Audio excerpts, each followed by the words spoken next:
DZRH, a proud member of MBC Media Group.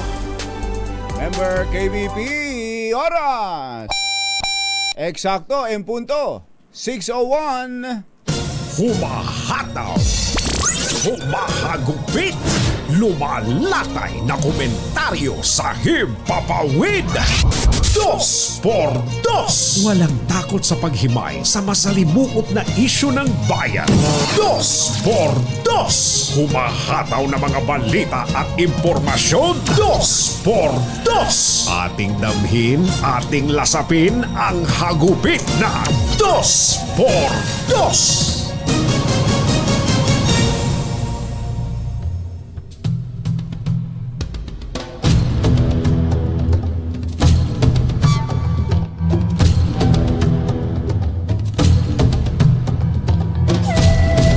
Dalawang linggo matapos bumaba si Vice President Sara Duterte bilang DepEd Secretary, itinalaga na ni Pangulong Bongbong Marcos si Senator Sonny Angara bilang bagong kalihim ng kagawaran. Malugod namang tinanggap ni Senator Angara ang pagkakatalaga sa kanya bilang kalihim na una nang nagsabing willing siyang tanggapin ito kung iaalok ng Pangulo. Tila nakakuha naman ng all-out support si Angara mula sa mga kabarong senador, iba't ibang education at teachers group. Kabilang na sina Senate President Jesus Escudero, ilang miyembro ng Solid 7 at maging si House Speaker Martin Romualdez. Kabilang sa mga kakaharapin ni Angara ang mababang PISA rankings ng bansa sa buong mundo. Isyu ng bayan. Isyu ng bayan. Dos.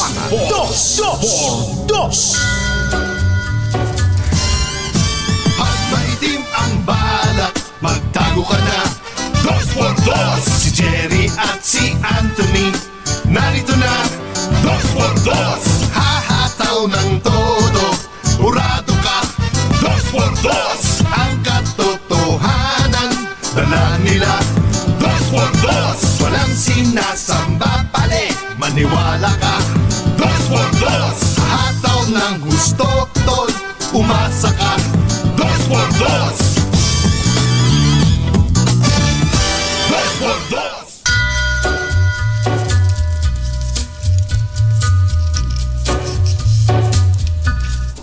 Hi. Take a little walk, Maganda morning. go across the track. Magandang umaga, bayan! Ito po si Jerry Baha. Ito po naman si Anthony Taberna. Muli pong sumasa inyo ang 2x2 sa umagang ito ng Friday! Yuhuu! Vines in the humming. Gaya ng ating pambungad, mga kapamilya, kapuso, kapatid, kabarkada, mga kapitbahay, yan din ang laban ng halos lahat ng mga pahayagan ngayon. Banner story. Ito ang pahayagang Manila Times. Cold with a red. Ayan o, nakalagay o. Angara is new DepEd Chief. Ito namang Inquirer, ang sabi dito ay Angara gets DepEd post choice widely welcomed. Actually, totoo yun. Wala akong narinig na, maliban na lang, baka hindi ko na nabay. Wala akong narinig na violent reaction. Oo nga. Puro maganda ang reaksyon dito kay Senator Sonny Angara. Di ba, sabi pa nga natin itong mga nakakaraan na bagamat politiko, kasi itong si Senator Sonny Angara, dahil siya ay naging senador, naging kongresista, parang kung kumilos, hindi parang politiko eh. Tama. Diba?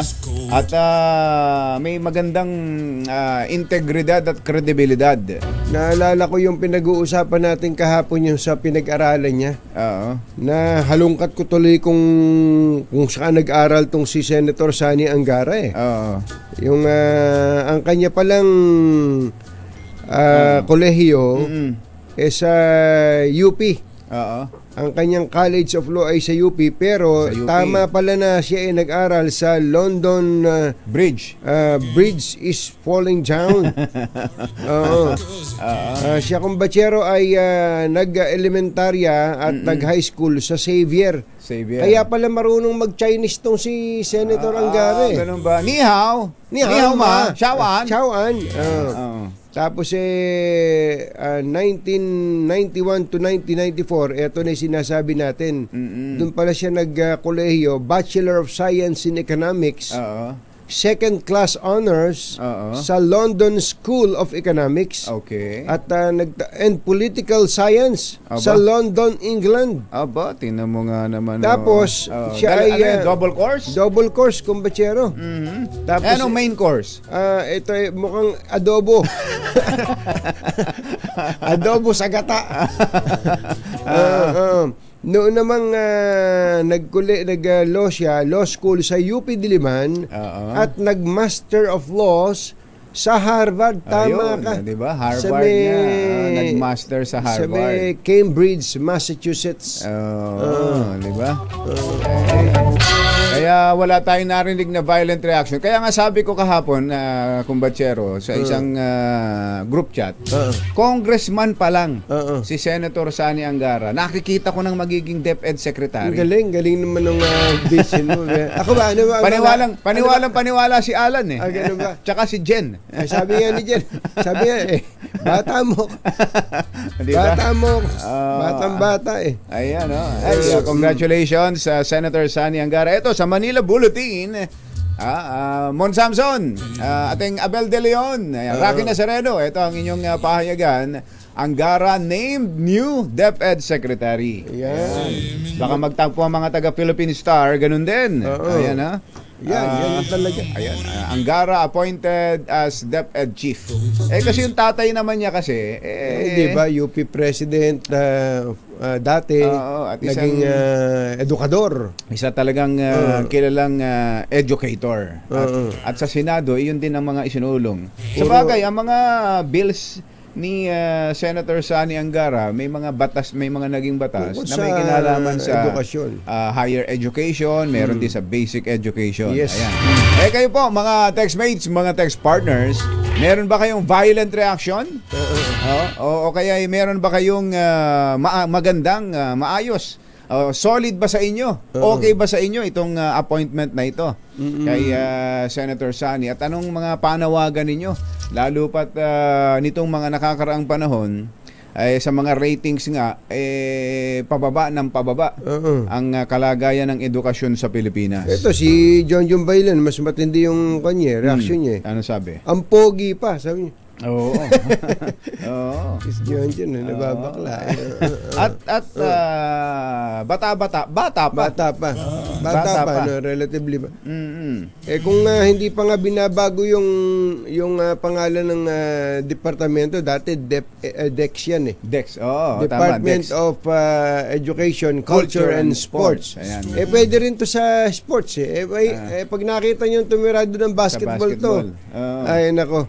Kaya dead na dead sa Boston Celtics itong si Senator Sani Angara. Kahit na hindi natin siya ka-team, kumbatsero. At mas ikaw yata iba rin ng team mo eh. Ako basta ako, Lakers ako eh. Lakers ako eh. Ako naman, Karim Abdul-Jabbar. Ganun. Mulat-mula pala. Ako naman na kumbatsero sa NBA, kung ano yung nagcha-champion. Para walang ka-problema. Pero kay ang panawagan, ang panawagan natin kay Secretary Sani Angara, wag naman sanang maisipan ninyo na baguhin pa ang pangalan ng DepEd. Wag naman na sana. Wag na. yan. Ayos na. Nakapalipat-lipat na tayo niyan. Nasanay na kami sa madulas din. Hindi ko naman sinasabing may planong ganun si Senator Sani. Para mag-focus tayo doon sa mga mas importanteng bagay. Nabanggit ko yan, kumbatsero, dahil ang Department of Health ay pinag-aaralan daw na baguhin ang pangalan ng departamento. What? Tingnan mo na, nagulat ka. Ang gusto raw, ang pinag-iisipan daw nila, one of the choices daw ay Department of Health and Wellness. Aba, mga exercise yan. Okay, mga pagpapaganda yan. Kaya nga, baka gusto yung sumali doon sa pinupuntahan ni Alan sa Circle na may mga nag-e-exercise doon. May ano doon, may contribution. May bayad yun. May bayad. Pero nasa kabila siya nung halaman para hindi siya masingil. Pero naririnig niya yung music. At nakikita niya yung leader. Yung leader. Kaya nakikilibre na lang. Wellness yun. Ito, yan daw po'y ideya mismo ni Health Secretary Ted Herbosa. Kaya pala dumadami ang kaso ng dengue eh. Totoo ba yan? Nananahimik yung DOH kaya nga At yan isinapubliko ni Assistant Secretary Albert Domingo. So DOHW. Ganon ang mangyayari. Department of Health and Wellness. Yan daw ay ipinload daw mismo ni Secretary Ted Herbosa yung idea. Bakit daw? At ang sabi naman itong si Assistant Secretary Albert Domingo, nung marinig niya yung idea na yun ni Secretary Herbosa, ang sabi niya, that's a sound idea. Anchored in a broad understanding of the ultimate goal of public health. Nakauna, kaiintindi sa ultimong layunin ng departamento. Yun. So, pwede na siguro tayo magpamassage dyan. Sa Department of Health. Pagpunta nga natin sa DOH, Secretary, pwede ba tayo Secretary, kami kung pupunta kami dyan, basta siguraduhin nyo lang na ang gusto lang namin na massage, yung tunay na massage yung lang. Yung massage talaga. Walang happy ending na ganyan. Extra service. Wala ganon, walang ganon. Ang maaalala mo ngayon pag nagpunta ka ng si Secretary Herbosa, makikita mo, boss, paspa naman. At mga kumpanyero ng kabayan, Katunyan, Jerry, Dos. Wala ba tayong drip dyan, Secretary? Pa-drip naman tayo dyan. Glutadrip with collagen. With collagen. Pampaganda ng kutis. Okay naman yan. Okay naman yan. Lalo pat ang sabi nga ni Asik Domingo, ito raw sa World Health Organization Charter defines health as a state of complete physical, mental, and social being. Ganun, and not merely the absence of disease or infirmity. Totoo naman talaga yun. Ganun naman talaga. Pero kailangan ba isama lahat sa pangalan ng departamento yun? Hahaba yan. Baka sabihin natin, Department of Complete Health and Wellness and free from disease and apostrophe pwede namang pagsamasamahin na yan nang hindi binapalitan ng pangalan. Total, sila na mismo nagsabi na health, yun daw ang definition ng World Health Organization sa terminong health. Complete physical, mental, and social being. Ando na. So, Department of Health, ando na lahat. Ando na lahat pagka pinag-uusapin kalusugan. Papasok talaga. Pag sinabi mong wellness, yun na nga Ayun, ang isip mo, spa. Pwede, Secretary, pwede ba akong facial sa'yo? Marami na akong tagyawat Pwede ba yung sinasabi mo nung nakaraan, yung sarado na dito sa Quezon Avenue. Maalikaya. Parang makakasama na kaya yun. Health yun, ha? Health club. Health club yun. Makakasama na kaya yun. Ang daming dapat intindihin sa Department of Health Nananahimik yung pangalan Gusto nyong pakialaman. Jerry Baha at Anthony Taberna sa 2x2 sa DZRH. Oras po natin. Achi, Mr. Jalom Tang, oy baka gusto nyong magpa-check ng inyong mga sugar. Ayan. Magpa-laboratory. Dapat talaga. Magpa-laboratory. Baka gusto nyong yung kumpleto. Yung tinatawag na kung pwede nga executive check-up. Ayan, executive check-up. Dapat isang taon, at least once a year. Kaya every 6 months pa yan every 6 months. Pag may nagkaka-idar ka na, o kaya kung meron ng history, kung may history na. Dapat talaga ganun. At least twice a year. Nagpapacheck lagi dapat ng yung blood test. Ayan. Yung lahat. ECG. Tapos ultrasound. Importante yan. X-ray. Alam po ninyo, isipin nyo, yung iba, namamahal niyan Saka ayokong malaman yung sakit ko Yun ang problema. Yung dati nating nakagawian, na natutunan natin sa mga matatanda nung araw na ayaw malaman kung siya may sakit at dahil lalo lang daw siyang magkakasakit. Madidepress lang ako yan Intindihin ko palagi yan maliho yun. Pinakamainam yung tinatawag na early detection. Yung sa simula pa lang ay nakikita mo ng magkakaproblema ka, napipigilan na. Kaya nga nauso yung pangungusap na prevention is better than cure. Ayun.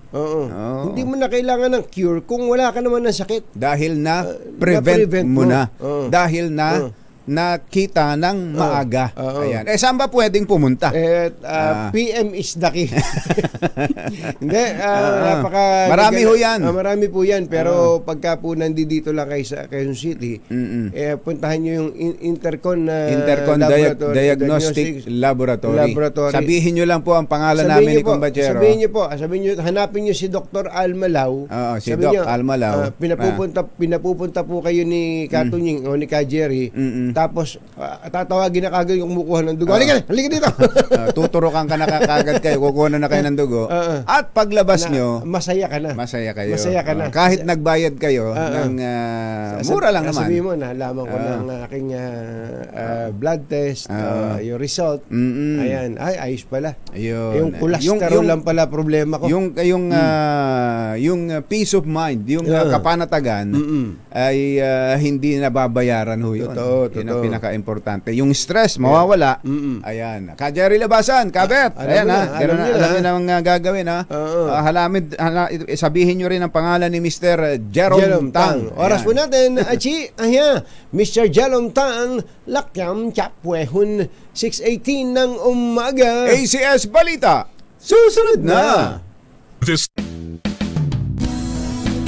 Makatotohanan, balitang maaasahan. ACS Balita. Walang makakaligtas, walang makakalampas. Saan mang sulok ng kapuluan, Luzon, Visayas hanggang Kamindanawan, basta't may balita, ipagwagwagan ng sikat na tagapagbalita. ACS Balita, kasama ang 2x2 tandem Anthony Taberna at Jerry Baha. ACS Balita.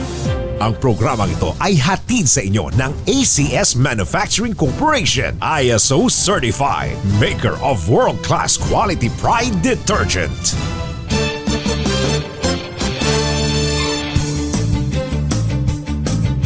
Araw ng Miyerkules, 3 ng Hulyo 2024. Narito na po ang ulo ng ating ACS Balita. 6.35 trillion 2025 national budget aprobado na ni Pangulong Bongbong Marcos. Ilang senador umalma sa kakarampot na dagdag sahod sa Metro Manila. 4 na yate inimpound ng Bureau of Customs kaugnay ng toneladang shabu sa Batangas. Mahigit 150 eroplano bibilhin ng Cebu Pacific. Ito po ang pinakamalaki sa kasaysayan. Cybercrime cases sa bansa bumaba ng 36% ayon sa PNP. Kalahating milyong pisong pabuya inilaan para sa nawawalang beauty queen at karelasyong Israeli sa Tarlac. Magandang umaga Luzon, Visayas, Mindanao. Good morning Philippines! Hello world! Kami po ang inyong mga tagapaghatid balita. Ito po si Anthony Taberna. Ito po si Jerry Baha. At ito ang ACS Balita. Sa detalye ng ating mga balita, apropado na ni Pangulong Bongbong Marcos ang panukalang 6.352 trillion pesos National Expenditure Program para sa susunod na taon. Ayon sa Pangulo, kabilang sa mga prioridad sa ilalim ng panukalang budget ay ang food security, social protection, healthcare, housing, disaster resilience, infrastructure, digital connectivity at energization.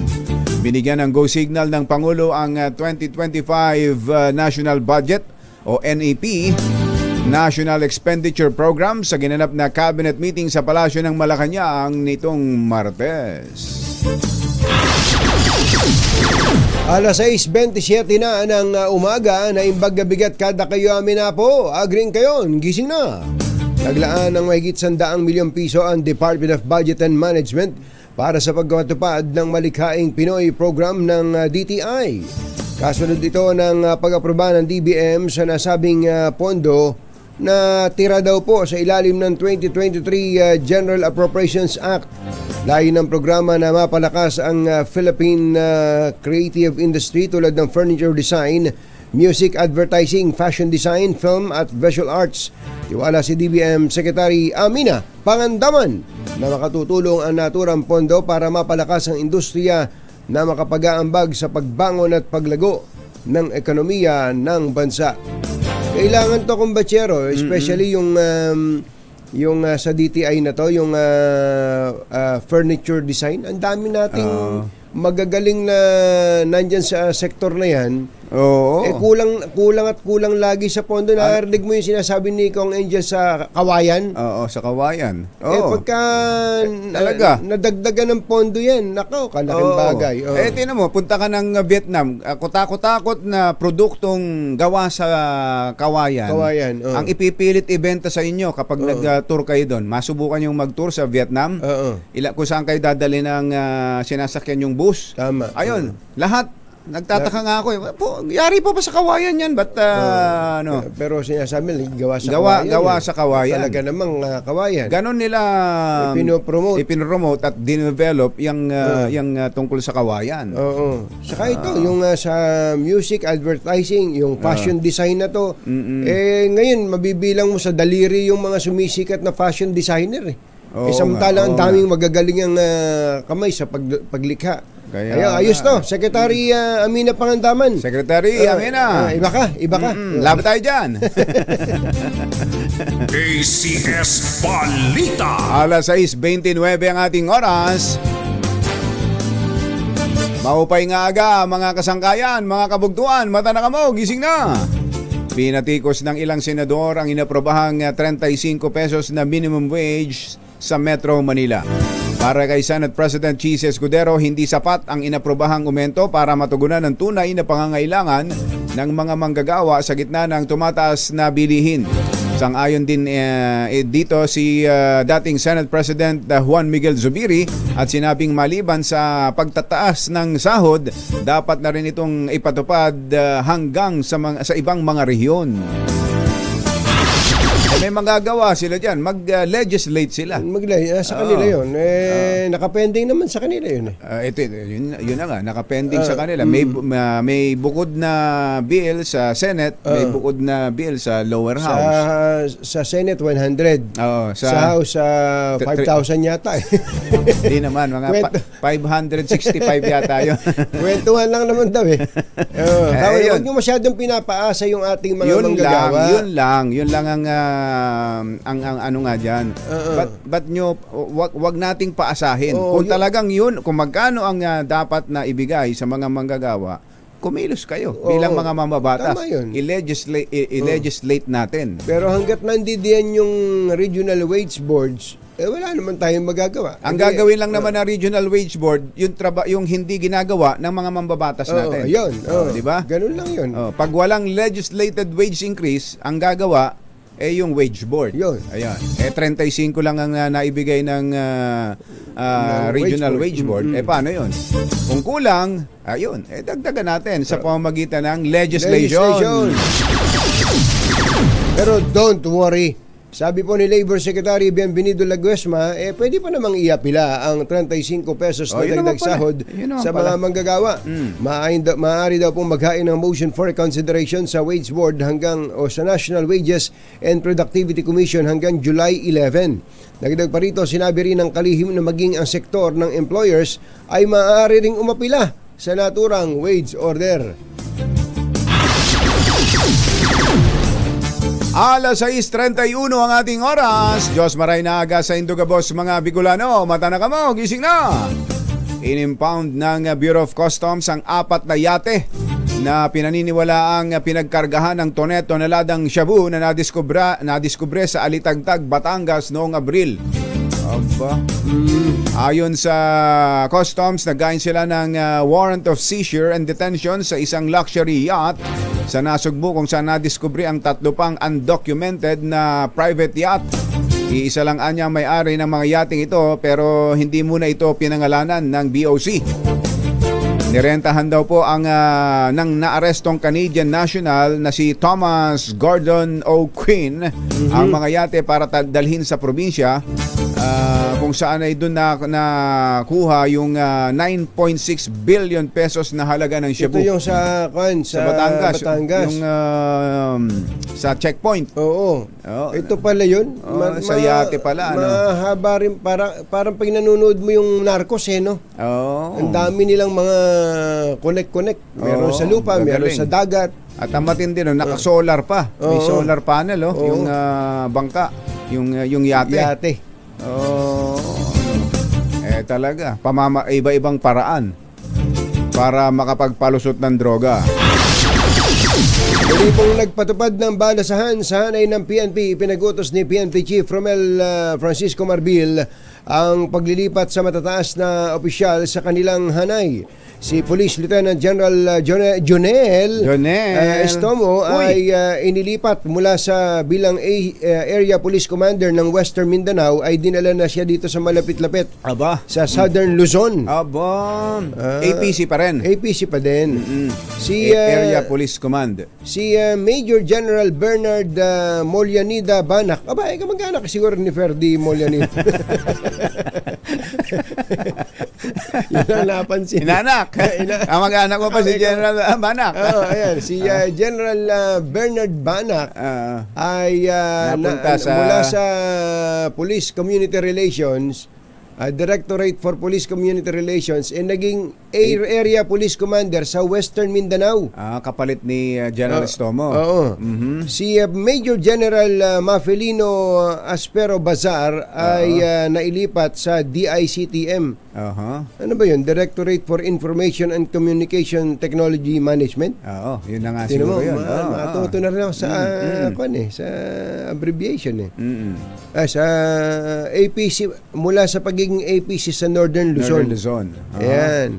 Tapos nadali din po sa balasa sina General Jeric Royales, General Roderick Alba, balik sa Police Community Relations si General Alba, at si General Nery Ignacio ay dali din. Yun. Susunod! Dito po, meron daw tayong dagdag na mga eroplanong masasakyan. At ito raw po ang kauna-unahan sa kasaysayan. Ganyang kalaking fleet na ganito karaming eroplano ang bibilhin. Ano ba yan? Airbus o Boeing? Ay, malalaman natin. Sa pagbabalik ng ACS Balita. Alas 6:35. Kaligtas, walang balitang makakalampas saan mang sulok ng kapuluan. ACS Balita! ACS Balita! Ang programang ito ay hatid sa inyo ng ACS Manufacturing Corporation, ISO Certified, maker ng world-class quality Pride Detergent.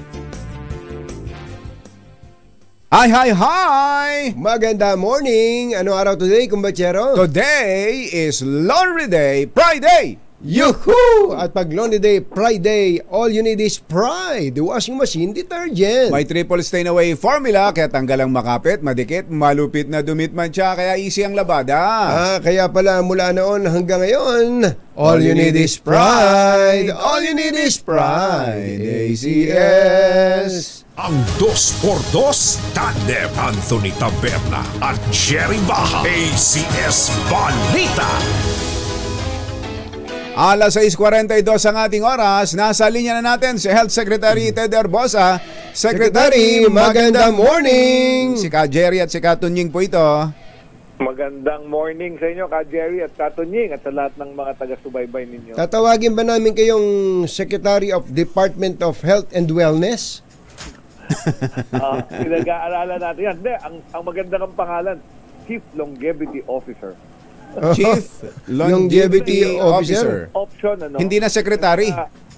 Kasi nga, maganda ang malaman ng mga kababayan kung ano talaga ang function at mga objective ng Department of Health. Kasi hindi lang naman sa illness importante ang Department of Health. Napaka-importante rin yung wellness, maintain na natin yung kalusugan ng ating mga mamamayan na mabuhay ng mahabang panahon na walang sakit. Kasi buhay ka nga, nakadakabit ka naman sa dialysis machine.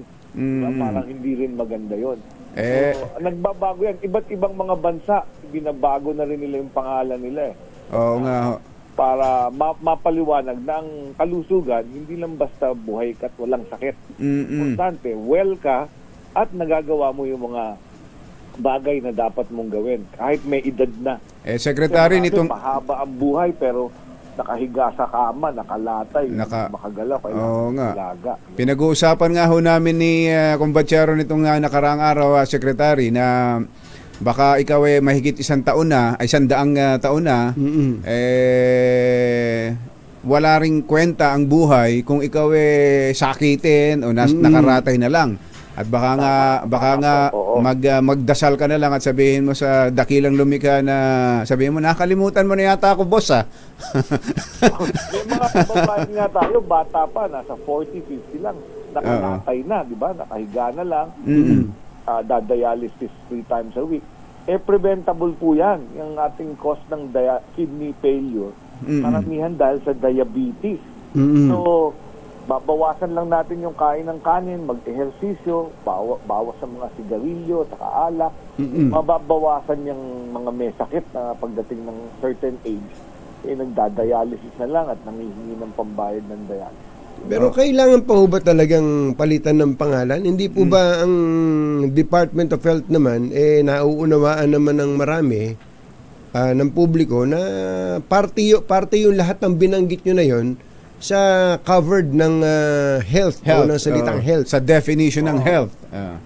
Tama naman yon, pero mas magandang ma-emphasize. Pero hindi ko naman ipipilit yan. Maganda nga na pag-usapan, nabanggit ko to sa isang interview at ngayon mukhang na-pick up ng media. Gusto ko naman yon na mapag-usapan na ilang sakit ang pag-uusapan pag Department of Health, pati yung wellness at yung tinatawag namin health promotion. Meron kami promotion bureau na hindi masyadong alam ng ating mga kababayan na ang trabaho ng DOH hindi lang para alagaan yung may sakit sa ospital, para dapat din ma-maintain na natin yung mga kababayan natin na nagpapa-check up, merong primary care, at kung kailangan mag-blood test, may available na blood test, para hindi yung, ang nangyayari kasi nakapila lahat sa emergency room pag nagpunta ka sa pampublikong ospital.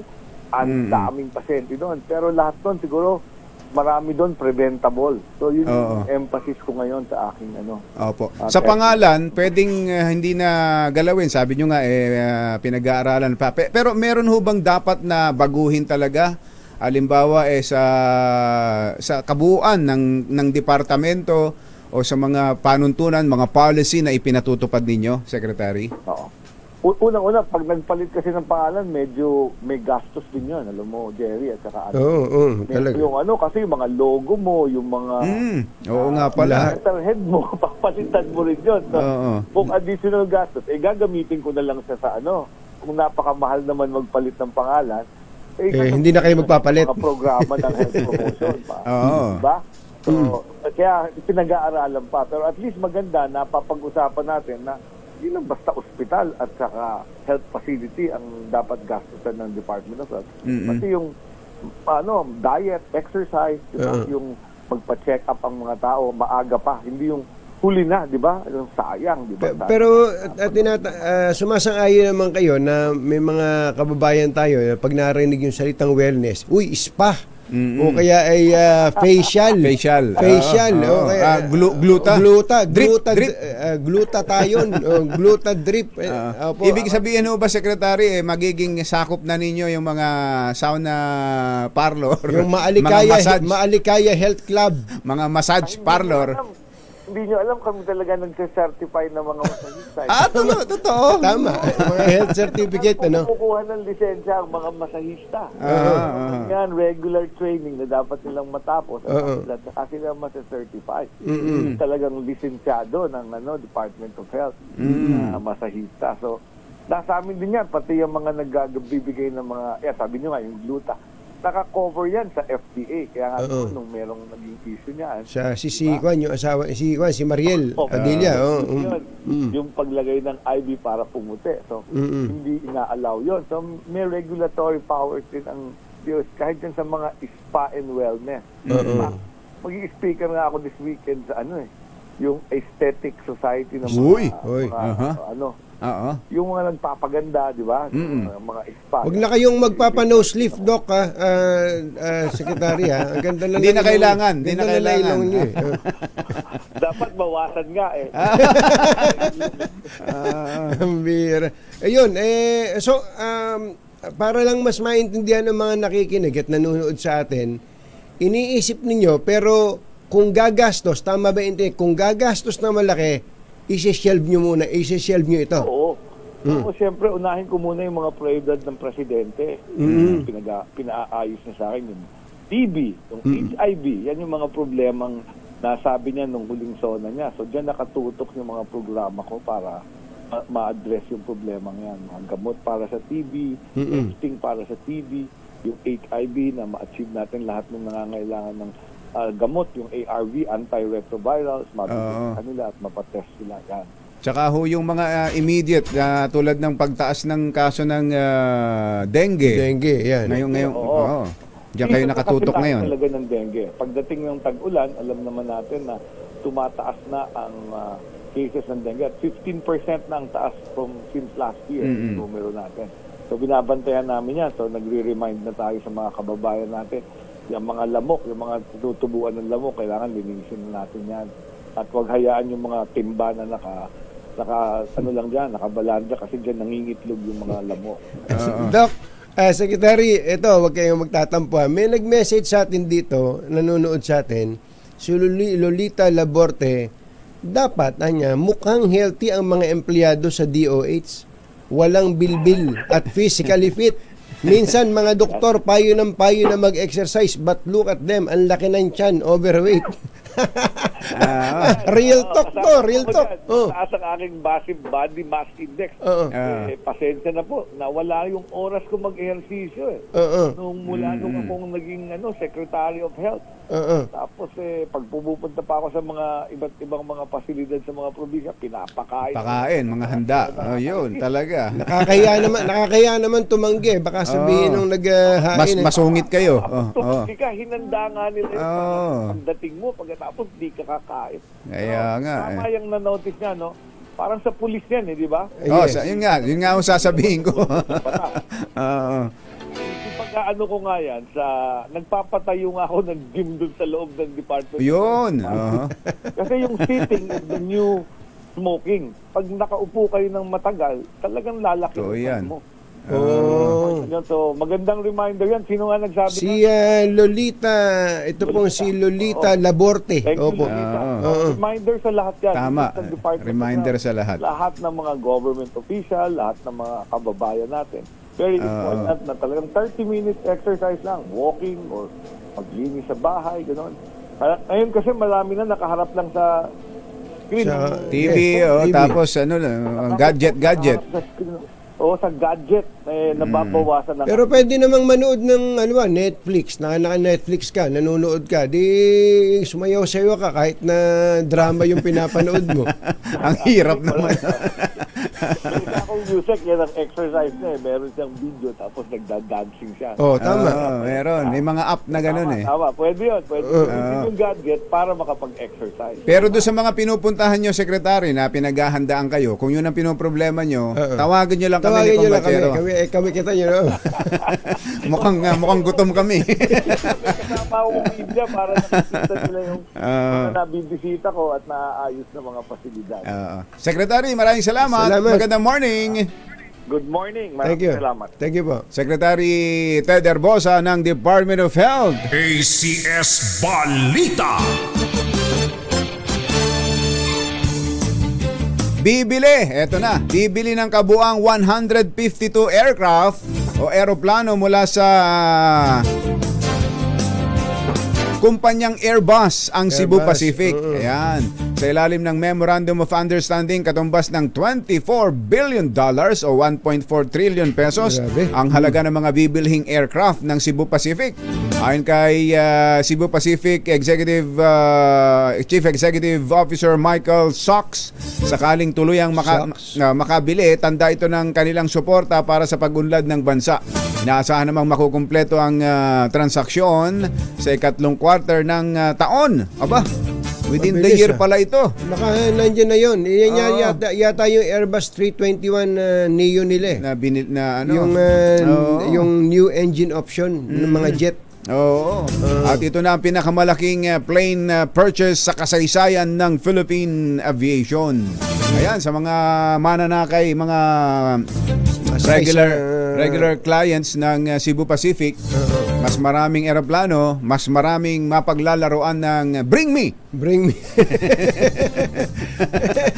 Pag nasasakay ako sa Cebu Pacific sumasali ka ba? Tuwan-tuwa ako sa talagang lahat ng tao, tawanan din talaga eh. Kahit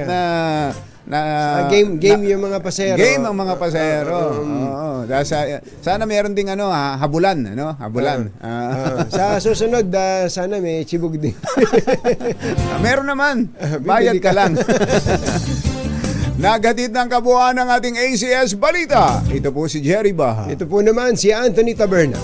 Kasama ang 2x2 tandem Anthony Taberna at Jerry Baha. ACS Balita. Balitang makatotohanan. Balitang maaasahan. ACS Balita. Ang programang ito ay hatid sa inyo ng ACS Manufacturing Corporation, ISO Certified, maker ng world-class quality pride detergent. Yan, katotohanan. 2x2.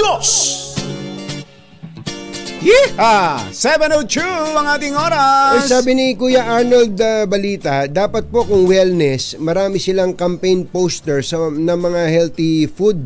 Kangkong, kamote, bahay kubo, nutrients at mga nutrition, dapat na mga nutritious na pagkain. At kapag ang prevention talaga ang lakad nating lahat, pati yung si Dr. Tony Liet yun, yung matagal na niya sinasabi na dapat i-require na ang mga establishments na naka-display ang calorie count ng bawat produkto o pagkain na kanilang ibinebenta. Gaya sa atin sa Amerika, di ba? Pag kumain ka ng hamburger, tatakutin ka, sabihin mga 2,000 calories isang kagat mo. Isang kagat pa lang yun. Hindi ka na susunod na kagat. Hanggang tikim ka na lang, di ba? At least, pag alam mo kasi. Lalo yung mga fries kumbachero. Grabe pala ng calories yan. Susundan mo pa ng soft drink. Soft drink. Grabe. Takot-takot na sugar ang idadagdag nyo dyan. At sa may mga kumpanya na meron ding mga sari-sariling health o wellness program para sa kanilang mga empleyado. Yun ang magaganda. Bukod doon sa binanggit kanina ni Secretary na paglalagay ng gym. Dito sa amin sa MBC, DZRH, ito yung nag-team building ang DZRH batch 1 pa lang yan. Batch 1. Tinitingnan ko nga yung batch 2 kung may makakasawala na yata. Naubos na tayo dito. Ay, naghihintay si Ivan. Ready ka? Batch 2. Batch 2 tayo. Batch 2 natin. Basta tayo. Billy. Batch 2 tayo, yung mga naiwan. Sila naman ang bahala dito. Kiko, Kiko, batch 3, batch 2 tayo. Ready mo yung katawan mo. Doon tayo sa likod ng PICC. Meron tayong tatawaging Zumba, mga Zumba bells. Magsusumba tayo doon. Hindi, totoo yun. Kaya napakaganda na sa mga kumpanya, sa mga employers dyan, kwan din yan parang investment din, yung pagsasaayos ng kalusugan ng inyong mga empleyado. Ay investment din. Part yan ng investment. Human capital. Totoo yun. Investment ninyo sa inyong mga tao. Ayan. Di baling gumastos. Tignan mo, nag-team building Korea, South Korea pa. Talaga, hinihintay ko nga kung may mga na-build silang team doon. Yun lang. Sabay ganun. Pagdating nila, isa-isa, malamang share sa atin kung ano yung mga natutunan nila. Halimbawa, pagka maaga pa, tawagin si Boy Gonzales, ready na. Ready na. Nagsusumba na siya. Nagsusumba. Alas 5 pa lang, nagre-report na. Ang laking bagay po nun. Kaya yung mga kumpanya kumbatsero na may mga yung regular na may volleyball o kaya may badminton, may pa-tournament. May tournament. May pa-tournament ba tayo ngayon? Basketball, di ba? Yung na simpleng ping-pong, yung table tennis. Laro ko yan, kumbatsero. Hindi mo na itatanong Ikaw ba si Forrest Gump? Hindi mo na itatanong inuumaga ako sa pagkikipaglaban ko dyan dahil mag-uumaga na, hindi pa ako nadeded.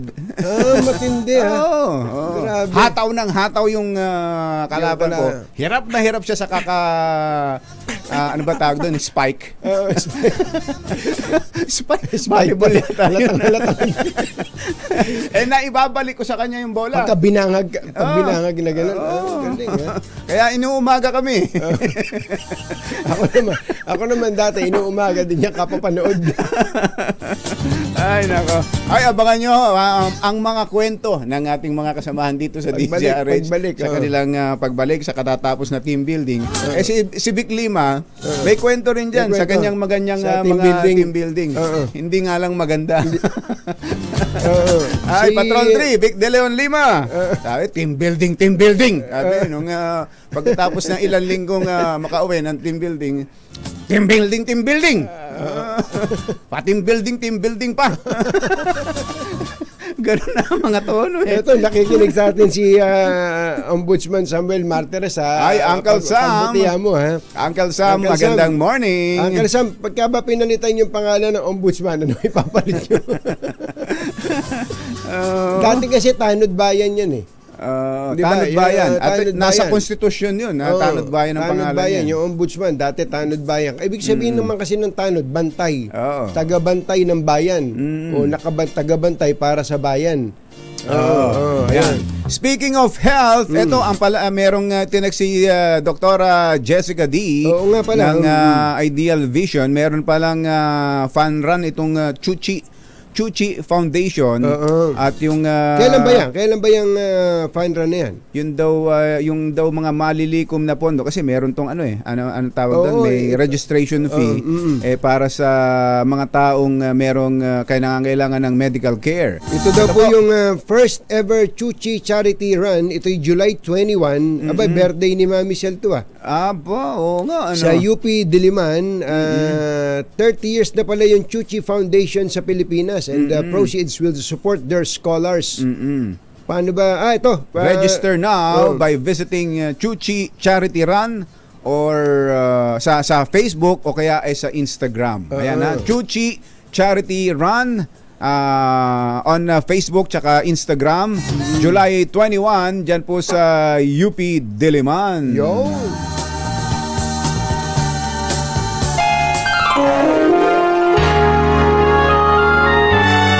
Kauna-unahan sa Pilipinas.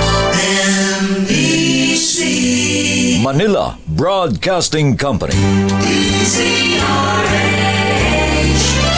DZRH. Member, kapisanan ng mga broadcaster ng Pilipinas. Member KBP.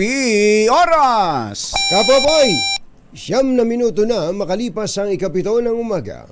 Balitang bagong-bago. Balitang dapat alam mo. Balitang magdadagdag ng talino. Dahil bagong impormasyon, makibalita. Unang-una sa DZRH. Pangunahing balita. Kasama ang 2x2 tandem nina Anthony Taberna at Jerry Baha.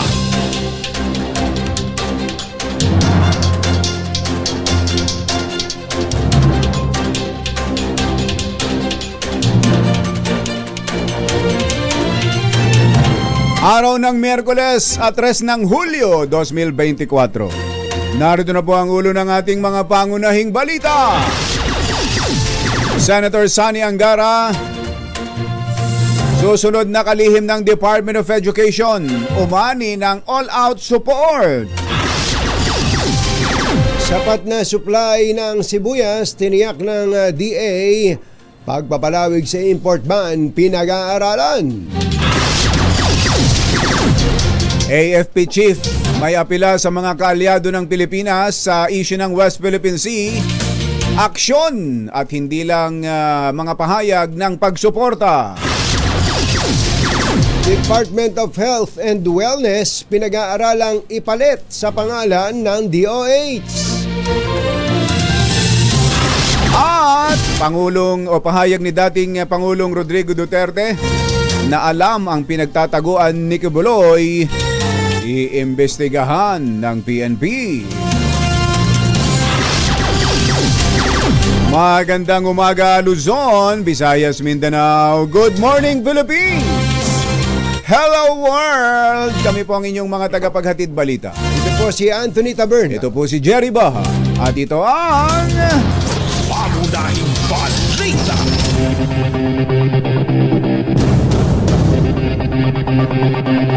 Alas 7:11 ang ating oras. Sa detalye ng ating mga balita, itinalaga bilang bagong kalihim ng Department of Education si Senator Edgardo Sani Angara. Ayon kay Pangulong Bongbong Marcos, malawak ang legislative history ni Angara at isa rin siya sa nagsulong ng ilang mahalagang reforma sa edukasyon gaya ng Universal Access to Quality Tertiary Education Act, Enhanced Basic Education Act of 2013 o yung K-12 at ang Kabalikat sa Pagtuturo Act. Nagtapos si Angara ng Masters of Laws mula sa Harvard University, Bachelor of Laws mula sa University of the Philippines at Bachelor of Science in Economics sa London School of Economics. Papalitan ni Angara si Vice President Sara Duterte sa Department of Education sa July 19. Engineer Tony Nanggel, 7:12 ng umaga. Mananatiling bakante ang pwesto ni Senator Sani Angara oras na maupo ito bilang kalihim ng DepEd. Ayon sa Commission on Elections, magkakaroon lang ng papalit kay Angara sa Senado kung magsasagawa ng special election. Sinabi ni COMELEC Chairman George Garcia na malapit na ring mag-expire ang termino ni Angara kaya malabong magsagawa pa ng special election. Bukod dito, gugugol din pala ito ng halos 13 bilyong piso dahil national position ang pagbobotohan. Wag na. Saka dati namang kulang yung nangyayari naman yun. Bawa, si Teofisto Ginggona. Di ba? Naging senior, naging kwan. Sa kasaysayan, ang dami na nating naging ganyan. Okay lang naman na kulang ang mga senador natin. Sobra na nga sila. Okay lang ho yan kaysa sa pagkagastusan pa natin. Tsaka ilang buwan lang naman. Diba? Sa eleksyon na rin eh. Actually, ngayon election fever na eh. Yun naman. Yun na. Alas 7:13 ang ating oras. Tiniyak ng Department of Agriculture na sasapat ang supply ng sibuyas sa bansa hanggang sa buwan ng Pebrero ng susunod na taon. Ayon kay DA spokesperson Assistant Secretary Arnel de Mesa, sa ngayon, mayroon ng 162,000 tons ng red onions, 11,500 tons ng yellow onions at 60 tonelada ng shallots. Ano pa yung shallots? Sibuyas. Yun din ba yun? Sibuyas na malinggetong. Yung maliliit? Kasi binanggit yung red onion, yellow onion, white. Wala bang white? Yun ang masarap sa itlog. Sa omelet. Kaugnay nito, posible anyang palawigin pa ang ipinatupad na import ban sa sibuyas dahil sa stable supply. Matatandaang nagkaroon ng import ban sa sibuyas dahil sa oversupply hanggang sa Mayo, pero pinalawig pa ito ng DA hanggang buwan ng Hulyo. Alas 7:14 ng umaga, formal nang tinanggap ng Palasyo ng Malacanang ang pagbibitiw ni na Monetary Board members Anita Linda Aquino at Bruce Tolentino na epektibo sa nitong June 30. Ito po ay sa kasagsagan ng eskandalo ukol sa ghost employee sa Bangko Sentral ng Pilipinas o BSP. Anong laki kasi ng swelduhan dyan, kumbatsero Ganun ba? Sa BSP, hindi ba ang BSP dahil sa sila ay exempted sa salary standardization law, may mga sarili silang salary structure Malaki ang pasweldo. Malaki sweldo. Kaya nga kapag ka nag-report ang COA ng mga may pinakamalalaking sweldo, kasama dyan yung nandun sa BSP. Tapos may ghost employees pa. Kaya nga. Doon daw po sa iskandalong ito, may nadiskubre na may ilang empleyado na hindi pumapasok, ngunit regular na sumusweldo. At umaabot pa sa 16th at 17th month pay ang bonus, ang kanilang kinukubra kada taon. Tingnan mo nga naman. So may sweldo na, may kita pa. Yun nga, kumbatsero. Kaya ang tanong, sino kumukubra nun para dun sa mga multo na to? Ayan. Magugunitang simula na itinatag ang BSP noong 1993. Wala pang miyembro ng Monetary Board ang nagbitiw, maliban po sa dalawa. Ito nga, sina board members Anita Linda Aquino. Di ba artista to? Artista yun, Anita Linda. At Bruce Tolentino. Artista rin yun Yeah! Ano ba yan? Magre-resign lang? Wala silang pananagutan? Dapat o nag-resign lang sila dahil dito sa iskandalo. Dahil sa iskandalo. Ang kagandahan naman, nag-resign sila. Meron tayong kilala na ayaw talaga mag-resign. Na-iskandalo na ayaw pang mag-resign. Pero ganun nga nangyayari sa atin lagi. May magre-resign lang, tapos na. Wala na. Pero dapat dito, kumbatsero, kung may criminal liability rito, dapat managot. Doon sa administrative, medyo lusot na sila dahil nag-resign na. Pero kung meron pong criminal liability, dapat ituloy ang investigasyon kung sila man talaga sangkot dito. Tandaan nyo, pera ng bayan yan. Sa ibang balita, konkretong aksyon at hindi lang salita. Ito ang apila ni Armed Forces of the Philippines AFP Chief of Staff General Romeo Browner sa mga bansang kaalyado ng Pilipinas sa usapin sa West Philippine Sea. Ginit ni Browner, napakahalaga sa Pilipinas ng pagsuporta ng mga ito, ngunit hindi sapat ang paglalabas lamang ng pahayag dahil ang kailangan ay konkretong aksyon. Tulad na lamang anya ng pakikiisa ng Amerika, Japan, Australia, Canada at maging ilang bansa sa Europa sa isinasagawa multilateral maritime cooperation activities sa Pilipinas. Dahil dito, mungkahin ni AFP Chief, makiisa rin ang ibang bansang panig sa Pilipinas sa mga ikinakasang pagsasanay at modernization ng militar. Na-monitor ng Philippine Navy ang pagbaba ng bilang ng mga barko ng China sa ilang bahagi ng West Philippine Sea. Ayon kay Philippine Navy spokesperson for the West Philippine Sea, Rear Admiral Roy Vincent Trinidad, iba naman to, Navy spokesperson naman to, for West Philippine Sea. Mula sa 129 na Chinese vessels, 95 na lamang ang mga barko ng China mula nitong June 25 hanggang July 1. 22 sa mga barko ay na-monitor sa bisinidad ng Pag-asa Island. Binubuo ito ng 20 Chinese Maritime Militia vessel at tig-isang Chinese Coast Guard vessel at People's Liberation Army Navy vessel. Habang tig-20 naman ang nasa Ayungin Shoal at Julian Felipe Reef. 14 daw po yung nandun sa Scarborough Shoal o Bajo de Masinloc. 8 ang nasa Panatag Island, 6 ang nasa Sabina Shoal at 4 ang nasa Recto Bank at may isa doon sa Parola Island. So talagang sinuy-suy na mabuti ng Navy kung nasaan yung mga vapor ng China. Ang good news, mas mababa kaysa doon sa kumonti ngayon. Kumonti ng konti.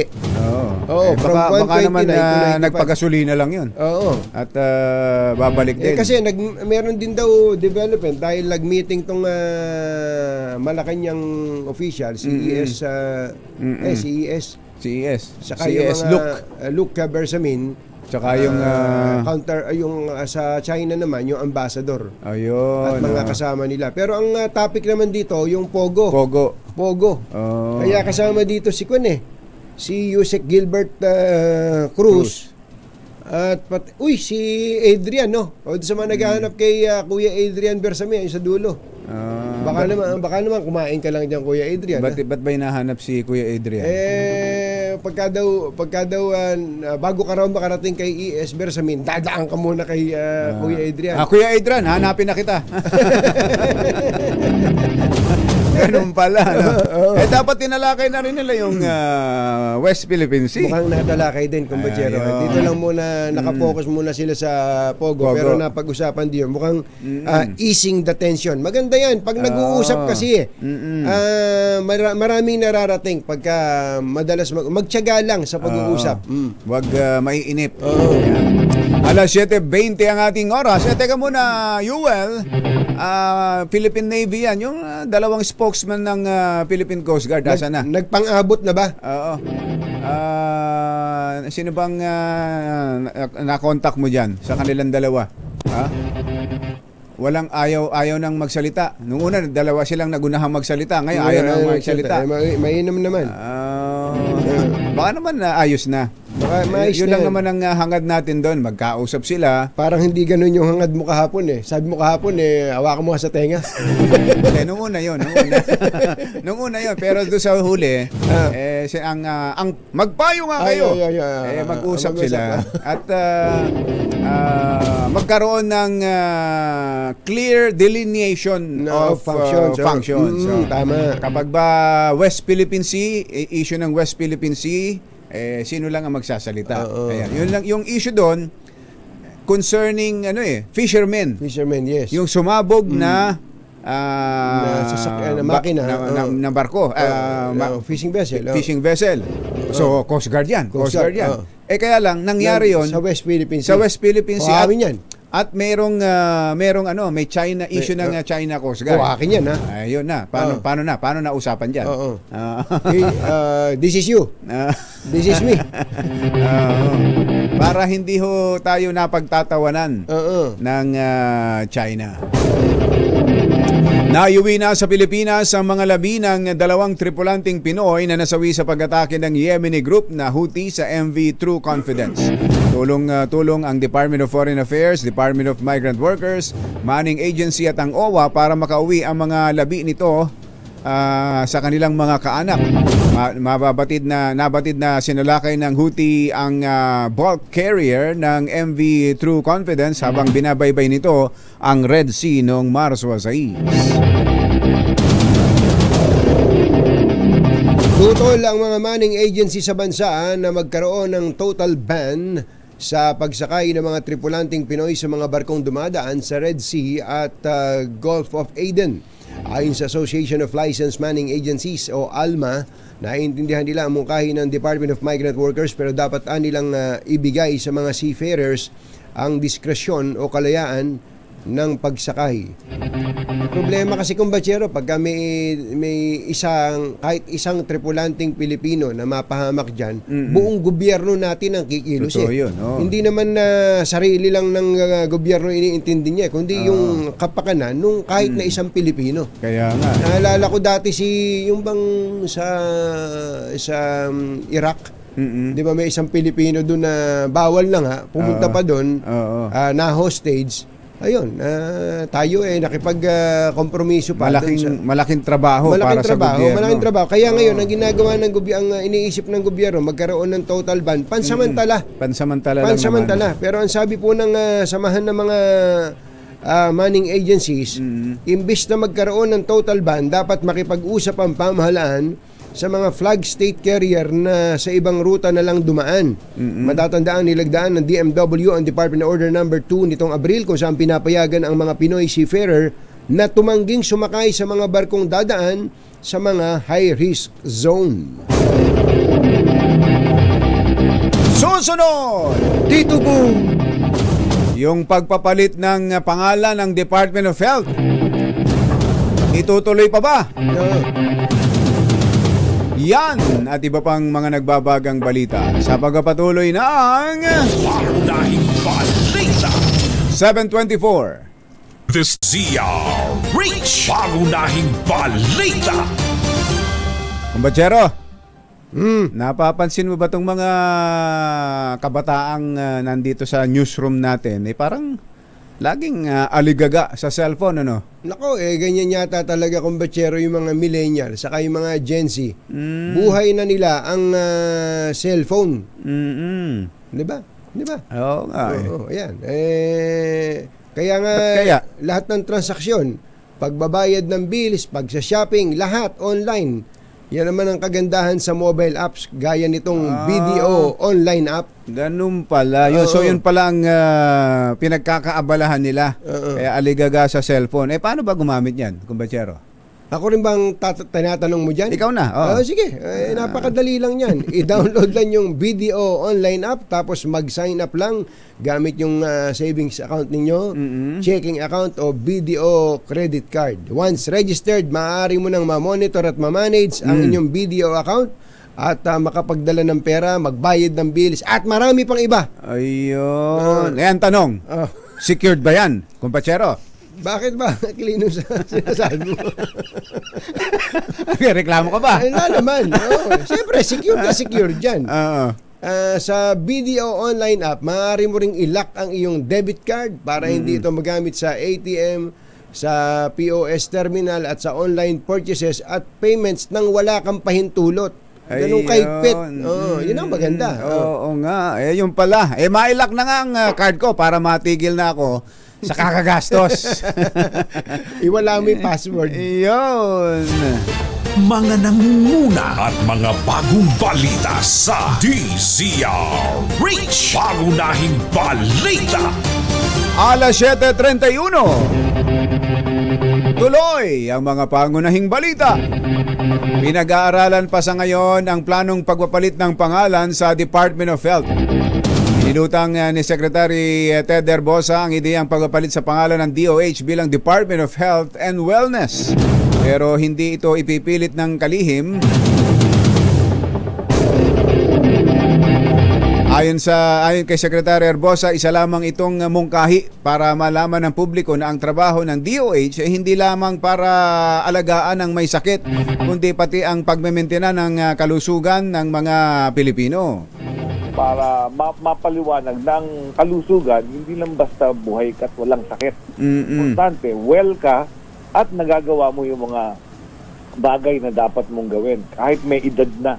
Secretary nitong mahaba ang buhay pero singit nakahiga sa kama, nakalatay, makagalaw, Oo nga. Sinabi ba po ni Secretary Herbosa na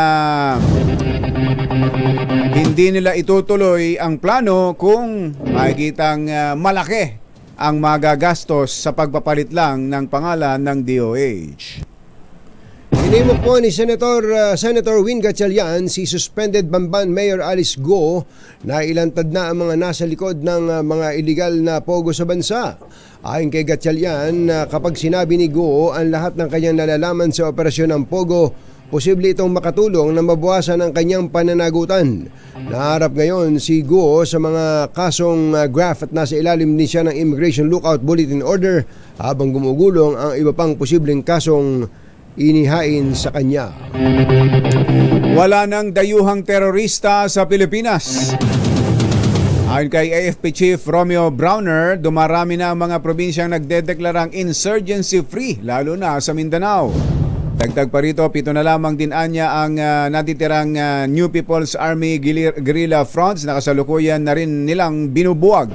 Binigyan din ng AFP Chief na malaki ang naging tulong ng whole of nation approach para makumbinsi ang mga NPA na sumuko na at sumali sa reintegration program ng pamahalaan. Nakakatawa ba ito, kumbachero? Yung pong DICT na hack Ha? Mismo.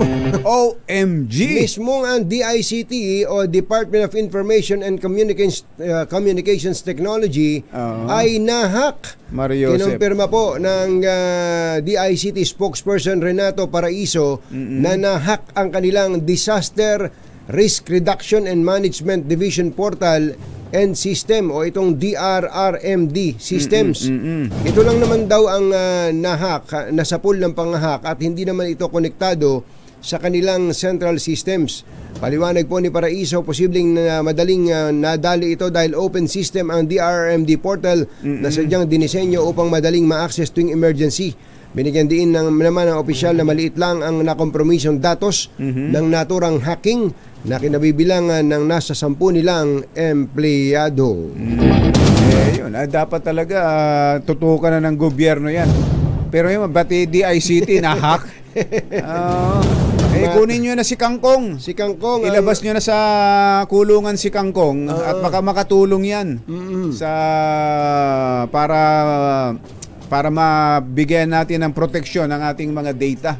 Diba? Yung mga ganyang hacker. Yung mga hackers magagaling yan. Kaysa nasasayang sila at natutulog lang sa kangkungan. Kangkong! Samantala, pinag-aaralan na ng PNP kung maaaring papanagutin si dating Pangulong Rodrigo Duterte sa pananahimik sa kinaroroonan ng puganting ng pinaghahanap ng batas na si Pastor Apollo Kibuloy. Ayon kay PNP spokesperson Colonel Jane Fajardo, maaaring ituring na obstruction of justice ang ginawang pagsisekreto ng dating Pangulo sa kinaroroonan ng kanyang kaibigan na wanted person. Pero ayon kay Fajardo, kailangan muna nilang kausapin ng personal ang dating Pangulo upang makumpirma ito kung totoo ito o joke lang. Gayunman, hinimok pa rin ni Fajardo ang publiko na makipagtulungan sa PNP dahil paalala niya isa pa ring pugante si Kibuloy.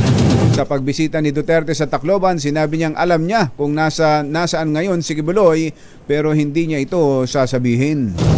Mukhang hindi joke yun nung banggitin nun ng dating Pangulo. At may pahayag pa si dating Executive Secretary Cumbachero na mukhang hindi naman nagbibiro ang dating Pangulo nung kanyang banggitin ito. Tama nga, ganito rin yung pinag-usapan natin kahapon, di ba?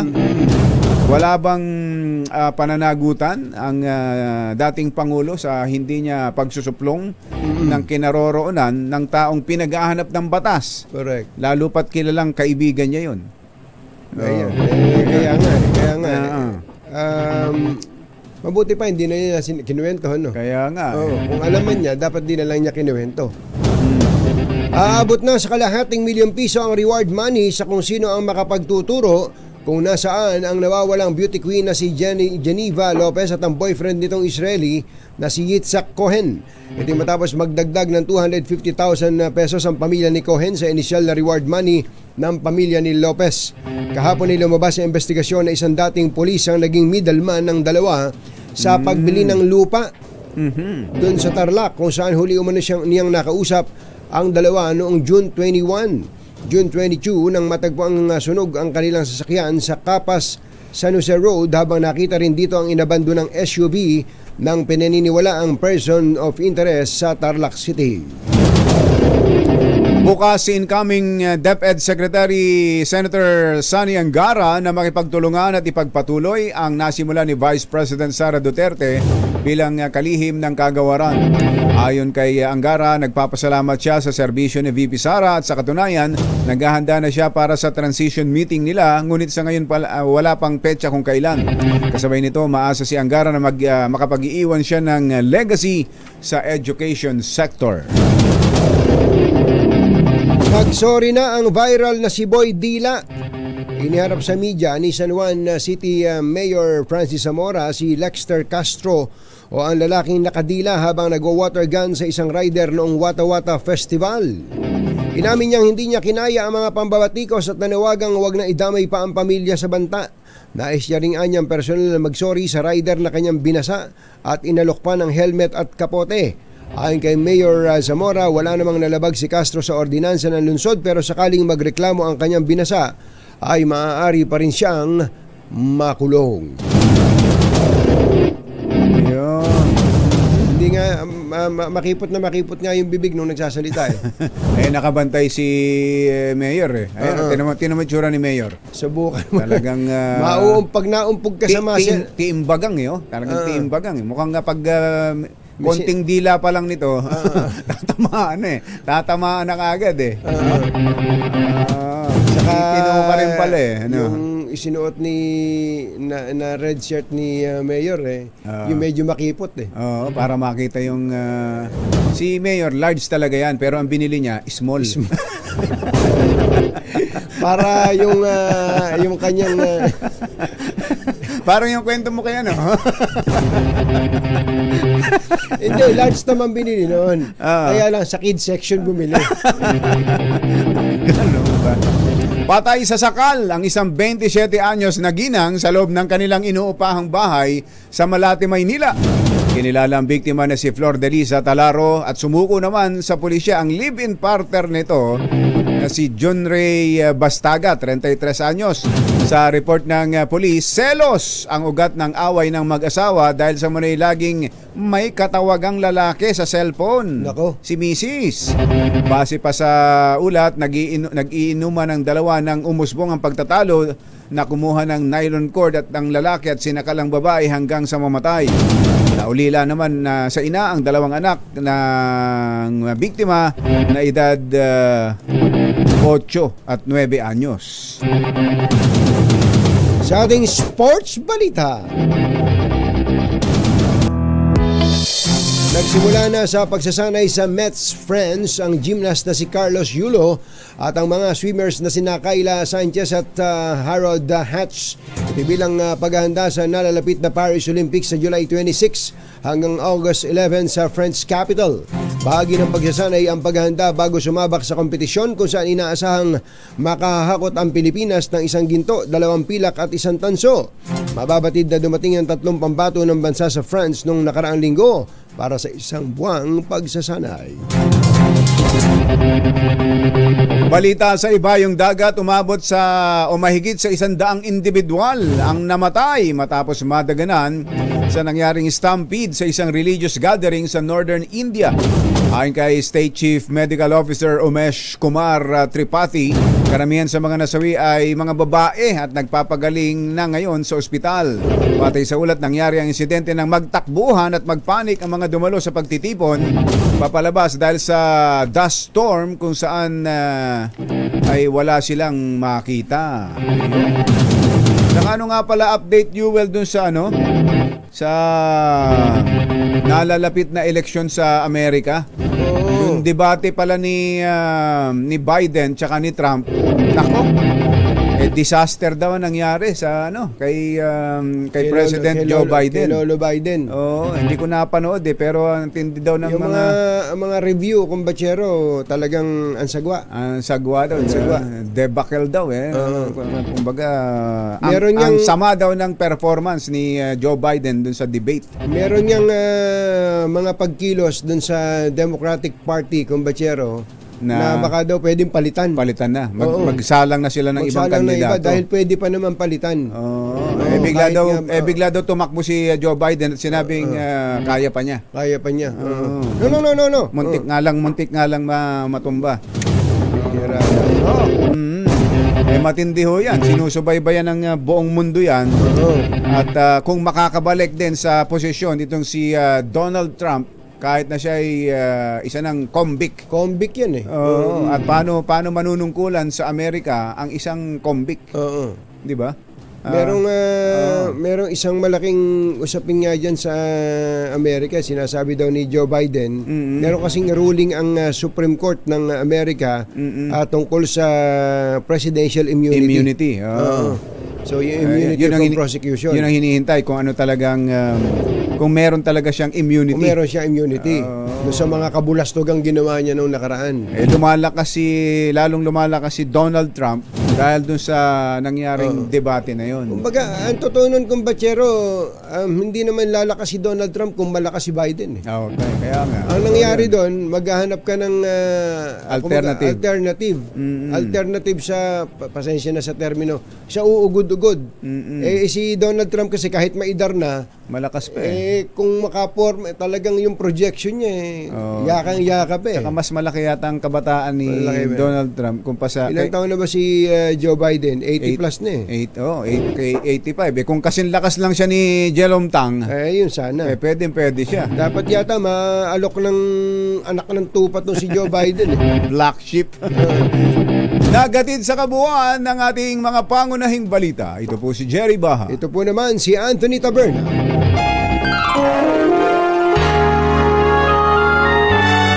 Kauna-unahan sa Pilipinas. NBC Manila Broadcasting Company. DZRH, member, kapisanan ng mga broadcaster ng Pilipinas. Member KBP, oras!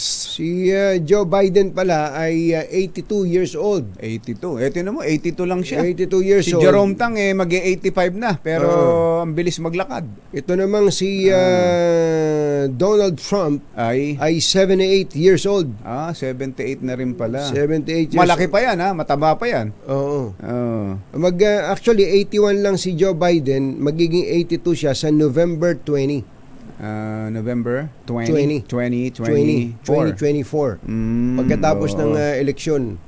Pagkatapos ng eleksyon, siya ay magiging 82. Si McDonald, ang lakas pa Oo, saka ang lakas stem cell din kaya yun? Malamang, saka malakas pa mambuske. Mga malakas mang asar, no? Malakas mang asar. Tapos kumakanta siya ng bababaero, bababaero. Hindi pala, bababaero daw ako. Oras! Ay, ahya, Mr. Jerome Tang, Chityam Shapgohun, 7:45 ng umaga.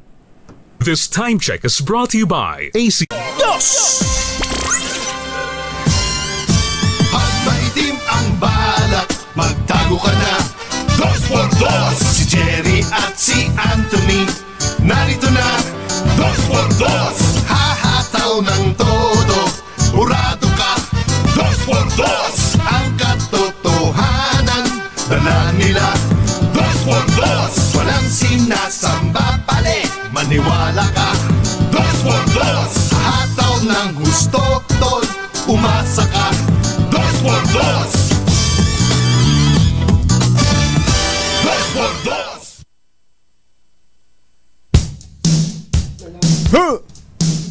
Come on! Ay, teka, ito na pala dapat, Ito na pala dapat. Oo nga, importante yan eh. Ay, Lalo ngayon, mag-uulan na, kumbachero. Buti na lang, may bubong na maaasahan. Gawa sa state-of-the-art technology. May aluminum na. May pintura pa.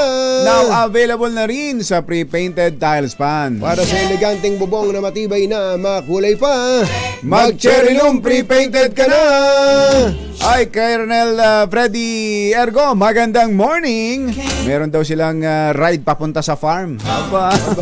Pupuntahan nyo ba yung Laki sa Farm? Laki sa Farm. Kasama raw sila Boss Jimmy Sia, si Atan Ignacio, tsaka si Colonel Mike Leonardo. Ayan. Ride safe! Ayan, Ingat mga po, bossing. Ingat po kayo at magandang morning uli kay kung wala na raw mangga, kumbachero. Kung wala na raw mangga, sabi ni Kong Doming Mariano, hindi naman daw siya nauubusan ng swahe. Swahe. Aba. Ng hipon. Okay po yan. Paano ba makikilala ang swahe sa isang karaniwang hipon? Magandang katanungan yan. Kasi ang swahe, yun talaga yung masarap na yung pang steam mo lang, hagis mo lang na ganun sa kawali, walang tubig, walang manamis-namis yun sarap nun. Pang appetizer sa iba yon, sa atin ulam na yun. Saka wag Huwag nyo kinukutsara. Kung kakain kayo ng soy, huwag nyo kinukutsara. Kakamayin yan. Kong Doming, thank you. Ninong Dong Tolentino at kay RD Ronald Chan. Congratulations RD ulit. Ronald Chan. Congratulations ulit. Tahimik. Region 1 pa lang. Best region. Ayun, Best DPWH region. At magandang umaga rin kay Secretary Manny Bonoan ng DPWH. Dati-rati, pag sinabing DPWH, yan ang pinakakurap na ehensya ng pamahalaan. Ngayon, na-overtake ka na yata ng iba. Nasa sila ngayon, top 5 sa pinaka most trusted at mataas ang approval rating. Aba, congratulations ha. Nasa talaga, pag nakikita ng tao na mayroong mga nabubuong kalsada, tulay at iba pa. Mababago yung nalilimutan nila na ang laki ng tongpats ni Congressman eh. Nawawala yung dating imahe na papalitan. Oy, baka gusto nyo dumaan sa magagandang kalsada ng DPWH, pwede po kayong sumakay sa all-new Cherry Tiggo 5X Pro Hybrid, ang pinakabagong hybrid vehicle na makakasama mo sa pang-araw-araw with your family o barkada. Fuel efficient at 6.6 sa features na swak sa katulad mong naghahanap ng sasakyang pangmalakasan ng dating, safe at panalo sa advanced functionality. Meron po itong 1.5-liter turbocharged engine at 48-volt hybrid system na nagpapababa sa fuel consumption. Diba? Suwabe sa kalsada, tipid sa gasolina. Secured ka dito dahil meron din itong 6 na airbags, full LED lights at double row daytime running lights, tulong para sa mas ligtas na biyahe. Kaya kung gusto mong masubukan ng all-new Cherry Tiggo 5X Pro Hybrid, bumisita na sa pinakamalapit na Cherry Auto dealership o check out ang kanilang website www.cherryauto.ph. Nagulantang lang ako dito sa balita mong ito, kumbatsero.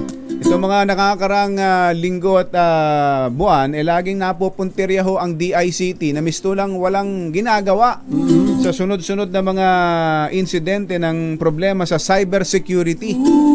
Tapos, yung mismong main government agency na siyang tagapagbigay proteksyon sa ating lahat, ang nahack.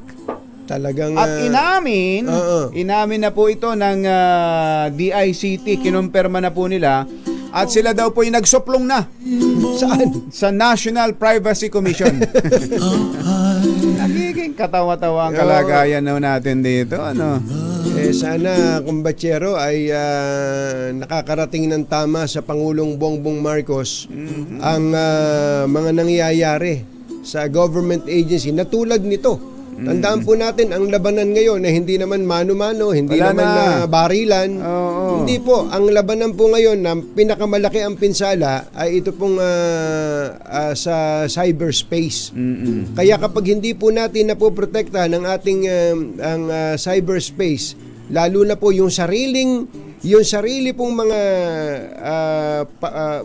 mga infrastruktura ng government agency na in charge na magbantay sa atin, para po tayong kakabahan. Talaga? Kaya ba nating makipaglaban dito sa makabagong giyera na to? Mr. President, ano ba nangyayari sa DICT? Sabi siguro, wag na kayong reklamo ng reklamo. Kami nga, nadali rin Congratulations, Secretary Sani Angara. Senator Sani, laban tayo dyan. Mabigat na laban, mabigat na trabaho, pero alam namin na kapag ka pinamalagi yung pagiging maginoo at paggamitin ang inyong pinag-aralan at experience, may kaalalagyan tayo dyan sa DepEd. Bye! Happy weekend! Damdaming bayan! Susunod na! I watched them bloom for